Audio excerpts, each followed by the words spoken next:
Video यहाँ से चालू है। हाँ कोई दिक्कत नहीं। पहले पता नहीं बंद कैसे हो गया।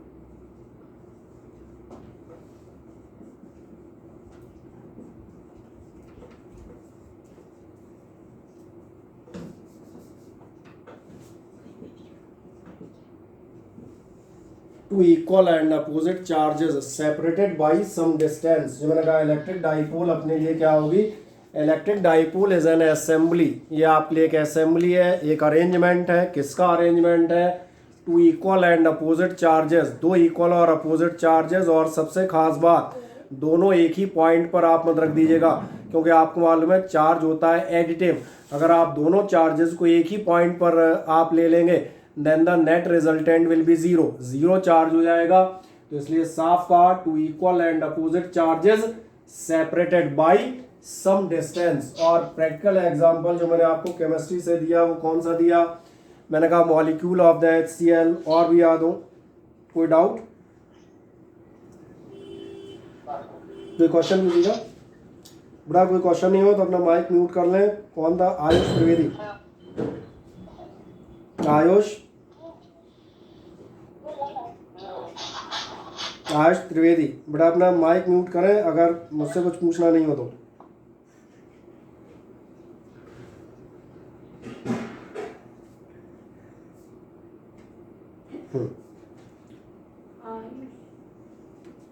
चलें, इसके बाद हम जाते हैं नेक्स्ट। जो आपसे बात कर रहे थे, मैंने कहा कहाँ आपको प्रैक्टिकल एग्जांपल मिल जाएंगे? In case of HCl molecule, in case of ammonia, water.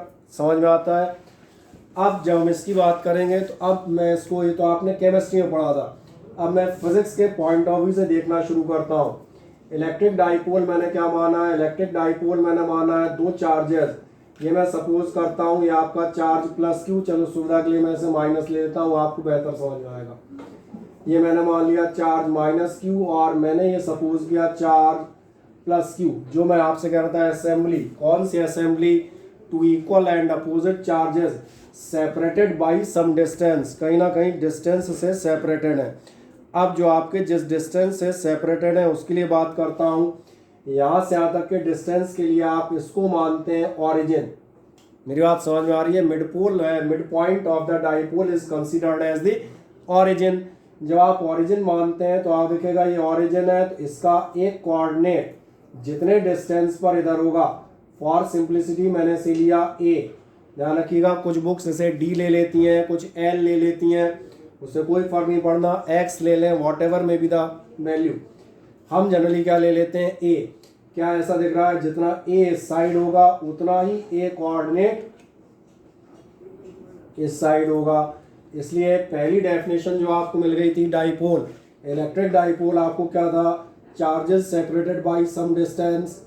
अब आपको एक डेफिनेशन मिलती है इफेक्टिव लेंथ। इफेक्टिव लेंथ का मतलब समझ में आ रहा होगा, ये क्या चीज है? ये आपका डिस्टेंस बिटवीन चार्जेस। और एक मजेदार बात है, पूरी दुनिया में अब तक आप जो है लेंथ L से लिखते आए हैं, L, D, X या A।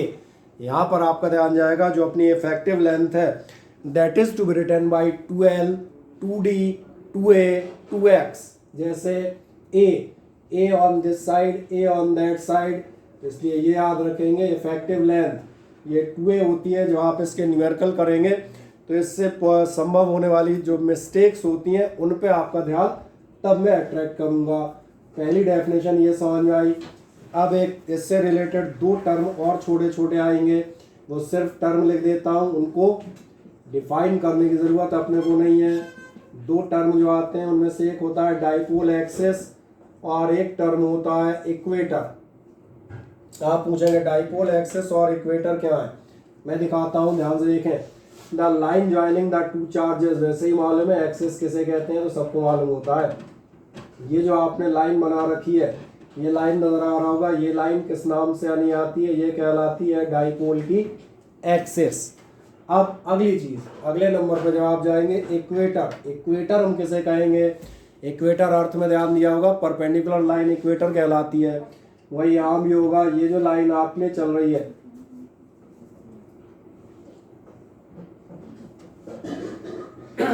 The line perpendicular to the length and passing through the centre of the dipole, centre से जाने वाली परपेंडिकुलर लाइन, ये लाइन आपके लिए कहलाती है इक्वेटर। तो ये मैंने कहा कोई ऐसी डेफिनेशन नहीं है कि इसको लिखना पड़े या क्या करना पड़े, ये तो केवल एक समझने के लिए थी। मेन डेफिनेशन जो अपने पास है वो 4th नंबर पर है, और 4th नंबर जो आपका डेफिनेशन है वो डेफिनेशन आपका है, कोई मैसेज, ठीक, 4th नंबर जो मैंने कहा अपने पास डेफिनेशन है वो किस बात के लिए है, वो है आपकी डाइपोल मोमेंट। और डाइपोल मोमेंट में आप जाएंगे तो डाइपोल मोमेंट क्या होगा, डाइपोल मोमेंट ध्यान देखना, डाइपोल मोमेंट कहीं ना कहीं डायरेक्टली और इनडायरेक्टली ये शो करता है स्ट्रेंथ ऑफ डाइपोल। और जब स्ट्रेंथ ऑफ डाइपोल शो करता है तो स्ट्रेंथ हम कैसे निकालेंगे, इसकी डेफिनेशन दी जाती है प्रोडक्ट ऑफ, ये आपसे डिफाइन किया जाता है product of any one charge and effective length. तो ये मैंने कहा ये तो आपकी क्या हो गई डेफिनेशन। अभी इसको हम मैथमेटिकल फॉर्म में लेते हैं। Product of any one charge and effective length को जब आप लेंगे तो डाइपोल मोमेंट हम डिनोट करते हैं वेक्टर पी से, वेक्टर पी से डिनोट कर रहा हूँ, ये समझ में आ रहा होगा। ये आपकी कैसी क्वांटिटी है, वेक्टर क्वांटिटी है। और सबसे खास बात वेक्टर क्वांटिटी है तो डायरेक्शन भी होगा, डायरेक्शन हम इसका बाद में डिस्कस करेंगे। तो vector P is equals to, अगर आप निकालते हैं प्रोडक्ट ऑफ क्या है एनी वन चार्ज, चार्ज यानी क्यू, और साथ में एंड इफेक्टिव लेंथ यानी कि 2a। अब अगर ये वेक्टर है तो इसका मतलब इधर कुछ ना कुछ वेक्टर होना चाहिए। चार्ज आपको मालूम है स्केलर होता है, तो एक ही चीज़ वेक्टर बनी, और वो वेक्टर क्या होगा वो आपको दिख रहा होगा, वो है इफेक्टिव लेंथ। और इफेक्टिव लेंथ अगर वेक्टर क्वांटिटी की तरह हमने यूज़ किया है तो तुम्हें समझ में आ रहा होगा डाइपोल मोमेंट का डायरेक्शन भी इफेक्टिव लेंथ या डिस्टेंस का डायरेक्शन होगा। अब एक काम करें, ध्यान से इधर देखें, क्या आपको याद है मैंने आपसे कहा था डाइपोल, इसका आपका जो मिड पॉइंट है उसको आप एज ऑरिजिन कंसीडर करते हैं। और अगर आप मिड पॉइंट को एज ऑरिजिन कंसीडर कर रहे हैं तो फिर मिड पॉइंट को जो मैंने कहा अगर आप एज ऑरिजिन कंसीडर कर रहे हैं तो फिर जो आप डिस्टेंस मेजर करेंगे, क्या आपने ध्यान दिया हम हमेशा डिस्टेंसेस राइट वर्ड मेजर करते हैं। राइट वर्ड मतलब टुवर्ड्स द पॉजिटिव, जैसे ये 0 है, ये 1 2 3 4 5 एंड सो ऑन। इसका मतलब आपको देखेगा हम कहाँ जाएंगे, लेफ्ट टू राइट। और लेफ्ट टू राइट का मतलब डाइपोल के केस में हो जाएगा डायरेक्शन होगा, याद रखिएगा, इसके हम बार बार अलग अलग जगह लेंगे। चलो ऐसा लिख देता हूँ, डायरेक्शन होगा from negative to positive charge. ये ध्यान रखेंगे डाइपोल मोमेंट का डायरेक्शन आपका हमेशा कहाँ होता है, from negative to positive charge के डायरेक्शन में होता है। एक काम करें, इस पूरी जानकारी का एक हल्का सा स्क्रीनशॉट लें, फिर हम आगे की तरफ बढ़ते हैं जहाँ इस डाइपोल से हम मेन जो आपको कैलकुलेशन करनी है उन पे आगे आऊंगा डेरिवेशंस पर।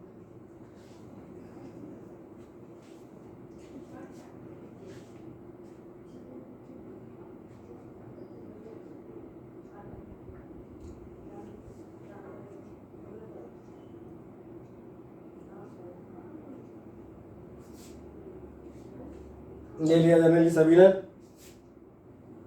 कोई रह तो नहीं गया भाई, मैं रब कर दूं इसको, स्क्रीनशॉट ले लिया है ना, ठीक है। चलो जो आप स्क्रीनशॉट ले लेते हैं, अब मैं आगे आता हूं। जो मैंने कहा था अब मैं ये तो बेसिक डेफिनेशन इलेक्ट्रिक डाइपोल होता क्या है ये मैंने आपको एक इंट्रोडक्शन दे दिया। और दूसरी सबसे खास बात, इलेक्ट्रिक डाइपोल मतलब two equal and opposite charges placed some distance away, the simplest and the shortest definition. Actually हमें कहाँ जाना है ध्यान देखें, क्योंकि आपको याद आएगा मैंने एक रिकैप लिया था। एक्चुअली मेरा टारगेट ही है मैं इसी जगह पर कहीं सेंटर्ड हूँ। मुझे इस डाइपोल की वजह से तो मालूम है डाइपोल भी क्या है, dipole is also an electrical assembly, electric arrangement है। तो कहीं ना कहीं हम इसकी वजह से इलेक्ट्रिक फील्ड इंटेंसिटी कैलकुलेट करेंगे, ये समझ में आता है। अब इधर देखें, मैं आपके लिए जो टॉपिक है वो यही है, और टॉपिक है आपका intensity of electric field due to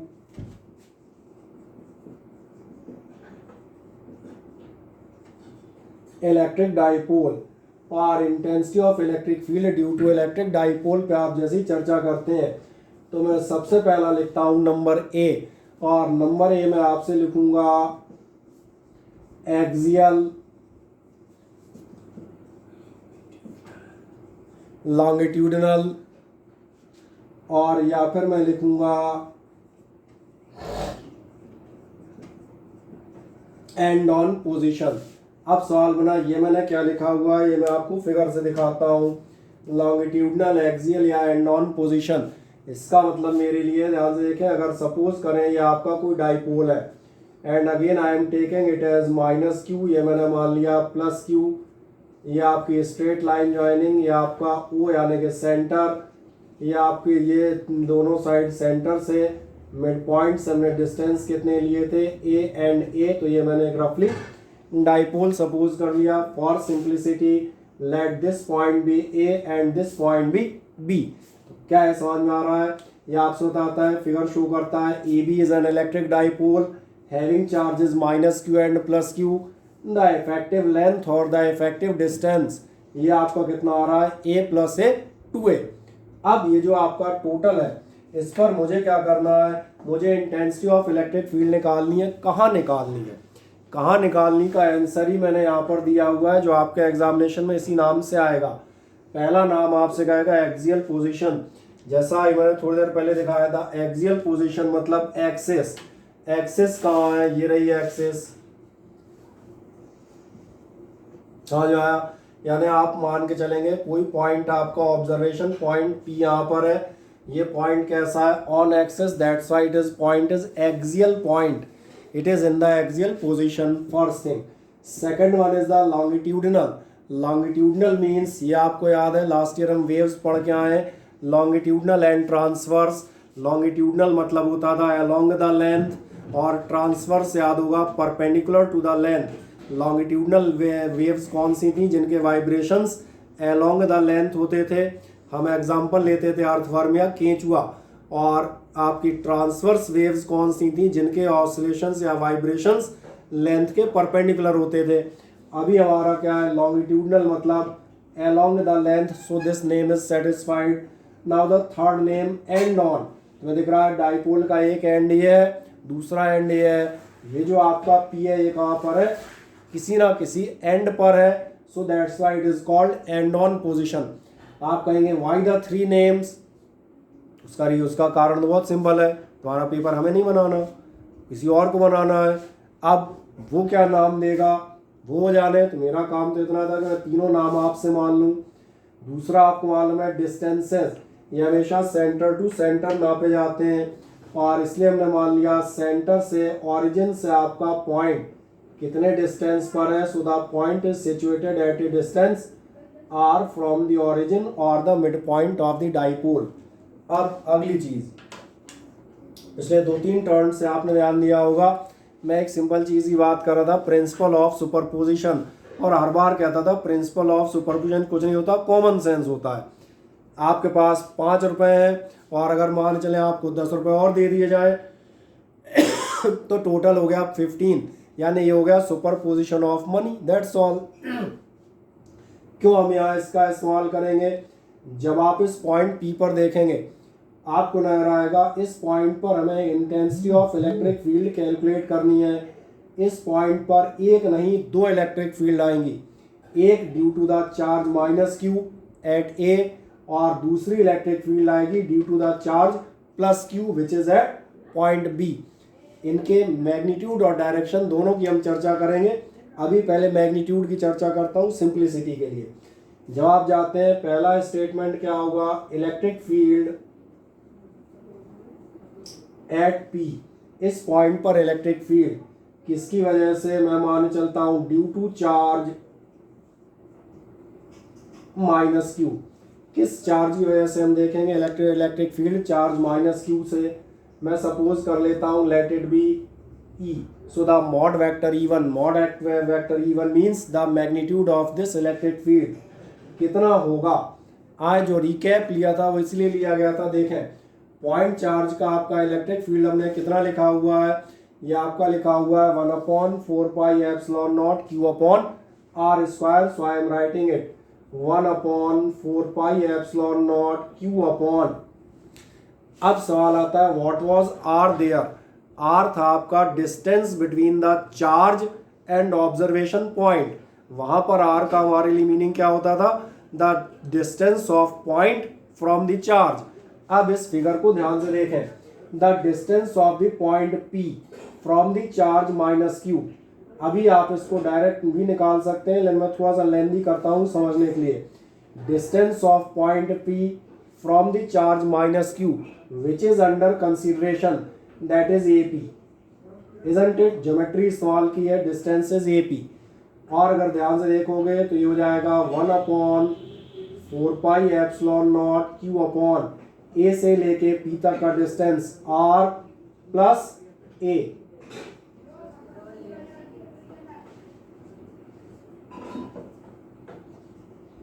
क्या है समझ में आता है, हाँ ना बताएं। जनरली ये स्टेप क्लियर हो जाता है भाई, बताएं स्नेहा दीक्षित। अरे स्नेहा बोलेगी नहीं। Yes sir. जैसे ये स्टेप समझ में आ गया नहीं आया यस सर। है, जैसा मरा मरा यस सर बोल रही है, मतलब आधा ही आधा आया। चलो ठीक है, तमाम सारे लोगों में मैसेज ज़रूर है। तनुष्का का कहना है आ गया है ना, सर आ गया। अच्छा आ गया। थोड़ा जोर से बोला करो ना, ऐसा लगता है नेट के सिग्नल तो वीक आ ही रहे हैं, बोले हमारे खुद के सिग्नल वीक हो गए, आवाज़ ही नहीं निकल रही। ठीक है, बढ़िया, काफ़ी सारे मैसेजेस हैं खुशहाल नेहा वगैरह के आ गया है। अब ध्यान से देखें सिमिलरली। अब आप बता सकते हैं सिमिलरली, लिख देता हूँ similarly due to charge plus Q. जैसे हमने क्या था, यहाँ पर क्या होगा, at this observation point there will be two electric fields, one due to the negative Q, other one due to the positive Q. तो अभी हमने कौन सी ली थी, due to the negative Q. भैया पॉजिटिव क्यू वाली भी लें और पॉजिटिव क्यू वाली लेंगे तो ऐसा मैं लिखता हूँ mod vector E2 is equals to 1/4πε0। Again the same formula 1/4πε0 Q/r²। Q the charge, R the distance between charge and point of observation. So take it carefully, 1/4πε0 Q मजेदार नहीं लग रहा, और थोड़ा अच्छा बनाओ।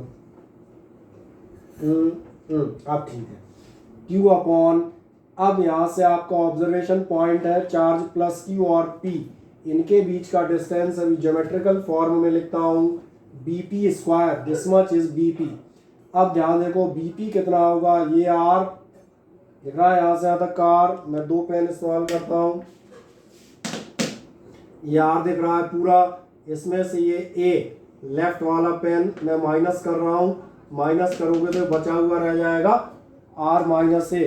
और अगर ऐसा होता है तो ये अपना टोटल निकलेगा 1/4πε0 Q/BP का मतलब R minus A whole square.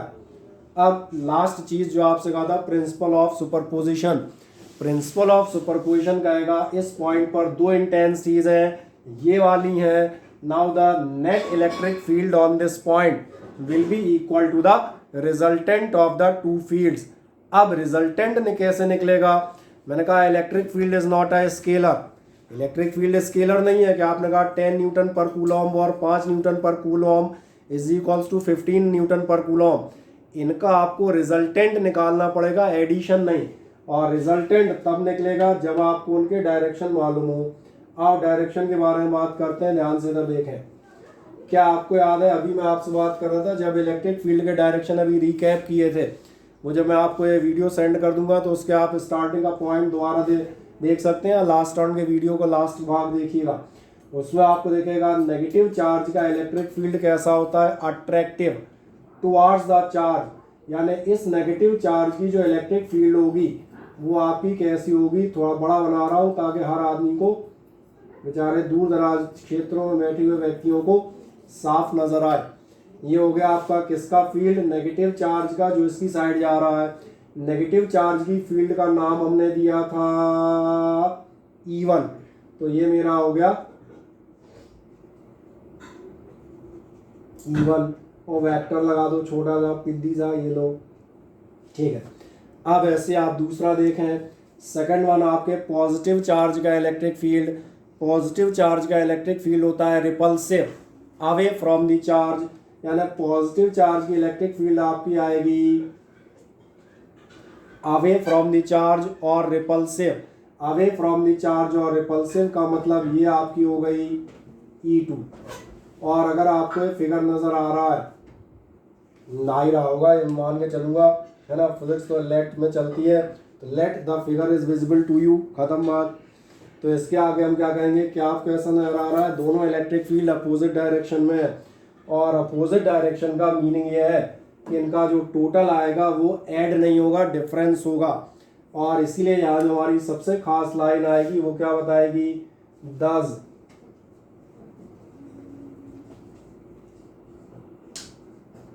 Short में लिख दिया है, दस द रिजल्टेंट इलेक्ट्रिक फील्ड जब आप निकालेंगे तो रिजल्टेंट इलेक्ट्रिक फील्ड होगा इन दोनों का डिफरेंस, यानी आप कह देंगे mod vector E2 minus mod vector E1। और अगर आपको mod vector E2 minus mod vector E1 समझ में आ गया तो बस अब अपने पास छोटी कक्षाओं का कार्यक्रम शेष रह जाता है, जिसमें हम इन दोनों का डिफरेंस कैलकुलेट कर लेंगे बाय टेकिंग द एलसीएम। और एलसीएम कैसे निकालेंगे, mod E2 minus mod E1, तो बहुत सिंपल टॉपिक रह गया, फिजिक्स खत्म हो गई, मैं बच्चों वाली मैथमेटिक्स करेंगे। क्या करेंगे, mod vector E is equals to E2 minus E1, value रख दो। E2 का मतलब 1/4 pi epsilon naught Q upon कितना था E2 R minus A whole square minus 1/4 pi epsilon naught Q upon E1 का मतलब था अपने लिए R plus A whole square. और जैसे ये हुआ तो आपको मिलेगा mod vector E is equals to 1/4 pi epsilon naught Q common, इतना तो तुम भी कर सकते हो यार। जब अपन कॉमन लेंगे फिर क्या होगा, 1/R माइनस ए 1/R प्लस ए, मैं डायरेक्ट एलसीएम ले रहा हूँ, A माइनस बी और A प्लस बी, इनका एलसीएम होगा A square minus B square, और A square minus B square में इसका आपका कितना होगा, होल स्क्वायर। आओ यहाँ देखना, ये आपका R माइनस ए ये रहा, तो यहाँ आप ले लेंगे, इतना मेरा अंदाज है 12th के स्टूडेंट को डायरेक्ट समझ में आता है एलसीएम लेना। किसी को नहीं आ रहा हो तो एक बार कॉपी पेंसिल लेके खुद से ले लेना। और क्या हो जाएगा, R माइनस ए स्क्वायर, ये इधर के उधर क्रॉस ट्रांसफर हो गए, और चले आए, कितना बचेगा 1/4 pi epsilon naught Q।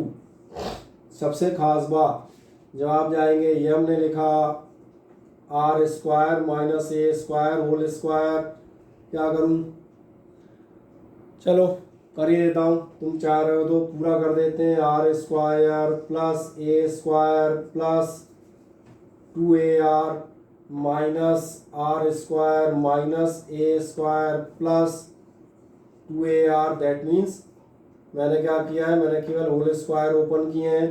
Whole square अगर आप ओपन करेंगे तो अच्छी बात आपको ये दिखेगी, R स्क्वायर ए स्क्वायर R स्क्वायर ए स्क्वायर, ये सब गायब, कुल मिला के हो जाएगा आपका 4AR। तो इसको मैं भी ऐसा लिख लेता हूँ, 1/4 pi epsilon naught Q into 2/2AR। हाँ कोई दिक्कत नहीं, डबल 2AR हो गए, 2AR कितनी बार है, 2 बार, और अपॉन R स्क्वायर माइनस ए स्क्वायर का होल स्क्वायर। बस आप यही जानना चाह रहे हो, ऐसा क्यों लिख दिया, सिंप्लिसिटी के लिए। ज़रा देखें, ये आपका Q और ये आपका 2A। अभी थोड़ी देर पहले हमने इस डाइपोल के लिए डिफाइन किया था, क्या डिफाइन किया था इस डाइपोल के लिए, हमने कहा था, चले कहाँ लिख दूँ, यहाँ कहीं याद दिला देता हूँ, आपका मोमेंट। और कौन सा मोमेंट, डाइपोल मोमेंट होता है vector P is equals to Q dot 2a, और डायरेक्शन भी याद होना चाहिए कहाँ होता है, नेगेटिव टू पॉजिटिव चार्ज, जो भी हम इसके पहले बता रहे थे।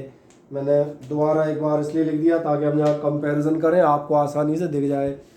जैसे ही लेते हैं Q डॉट 2a, ध्यान देखो P हो जाएगा, यानी आपका जो आंसर आएगा वो आंसर हो जाएगा E इज इक्वल्स टू, या mod vector E is equals to 1/4 pi epsilon naught, साथ में Q डॉट 2a, ये आपके 2 Q डॉट 2a हो गए P, ये R, और अपॉन में R square minus A square का होल स्क्वायर। लास्ट काम आप कर सकते हैं, ये देख लें, ये छोटी चीज़ आपको समझ में आनी चाहिए। अभी डायरेक्शन डिस्कस करता हूँ, एक सेकंड में एक बार दोबारा याद दिला दूँ क्या मैंने किया है। होल स्क्वायर ओपन किए, आर स्क्वायर ए स्क्वायर आपके कैंसिल हुए, आर स्क्वायर ए स्क्वायर जैसे कैंसिल हुए, 2AR और 2AR, यानी 2 बार 2AR, इनमें से Q और 2a, इनको मैंने रख दिया है dipole moment Q dot 2a, जो अभी लास्ट स्क्रीन में हमने देखा था।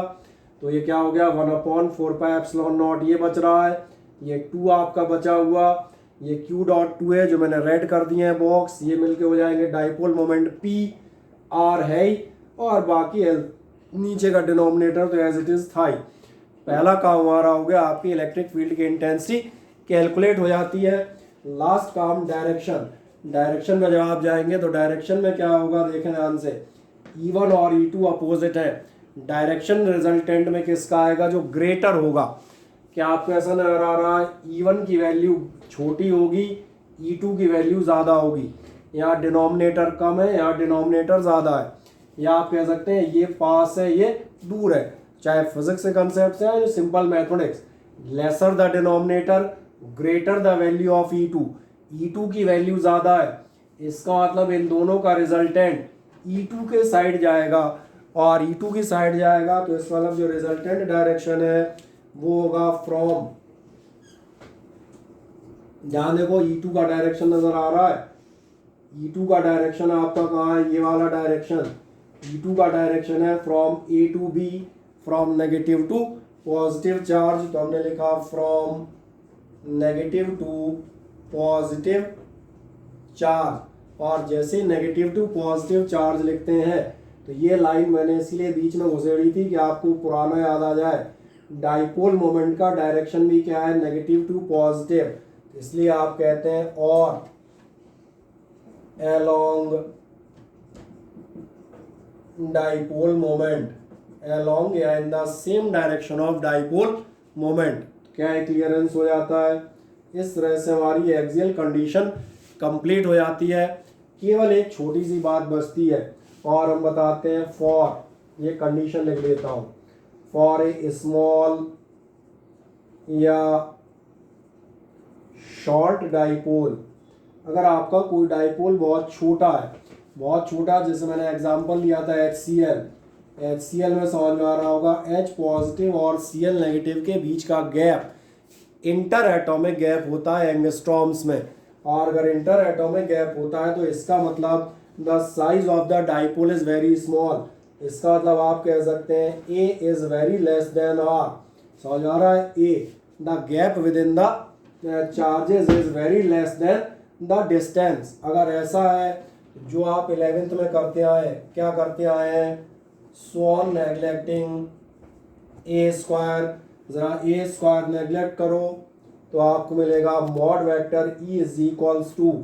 1/4 पाई एप्सिलॉन नॉट। देखते हैं ना, यहाँ से लिखूंगा, ये था आपका 2PR अपॉन ए स्क्वायर, आपने नेग्लेक्ट या जीरो किया है तो ये हो जाएगा R स्क्वायर होल स्क्वायर, यानी कुल मिला के 1/4 पाई एप्सिलॉन नॉट और 2P, एक R कैंसिल, तो ये आपका बनेगा R क्यूब। अब इसका एक स्क्रीनशॉट ले लें, फुर्ती से मैं हटता हूँ क्योंकि आपका क्लास आज की यहीं पर एंड करेंगे, बाकी इसमें एक end on broadside on position है, उसको अगले टर्न पे लेंगे। कल हम अगले टर्न पर जो चलेंगे मॉर्निंग क्लास में वो इन्हीं के न्यूमेरिकल्स पे चलेंगे। कि स्क्रीन शॉट लें फुर्ती से, तब तक मैं एक बार बाकी चर्चा बता देता हूँ।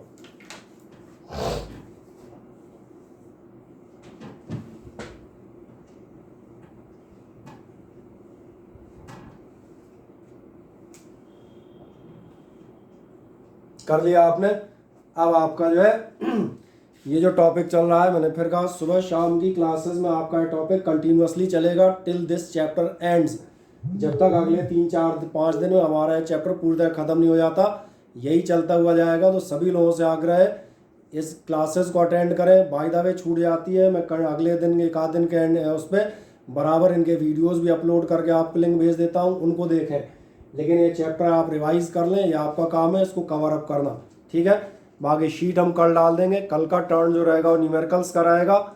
इलेक्ट्रिक फील्ड से रिलेटेड न्यूमेरिकल्स करा दूंगा और उनका भी वीडियो अपलोड कर दूंगा। जिनकी क्लास छूट रही हो वो उस वीडियो को देख के और शीट देख के सवाल सॉल्व कर लेंगे। तो यही हम विराम लेते हैं आज के लिए, ठीक है। कोई और डाउट हो तो पूछ लें।